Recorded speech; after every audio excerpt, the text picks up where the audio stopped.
I've been having the feeling, as have a lot of you, that I don't belong here, that I'm not supposed to be here. I want out of here. I want to find a way out of here. At the same time, I want answers for who we are. What am I doing here? What are we doing here? Who is God?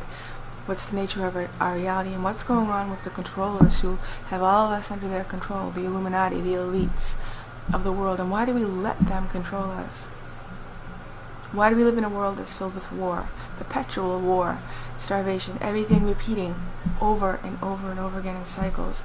Even with the people that I meet, it's like meeting people who look different but they end up acting the same, and it's just these repeated cycles over and over and over again throughout life and throughout history. So that led me to thinking how, aside from being online and on YouTube, and I know how some of you are going to take this and you're going to take it all wrong because I'm trying to explain to you my perspective on this.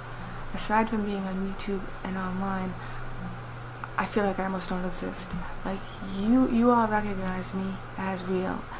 Out here, I'm invisible.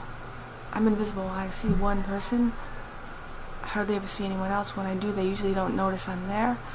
Even if I go out in public someplace, people usually don't notice I'm there to the point of stepping on me, bumping into me and not even saying excuse me. And it sucks, and it's sad, and it's lonely, because we're all distanced from each other all across the planet, because each of us has been put in a specific place in the middle of nowhere, whether it's a city or country or whatever, to try to reach those who are just completely in the realities they're going to spin out again and again, and they're going to create another apocalypse for themselves in hell.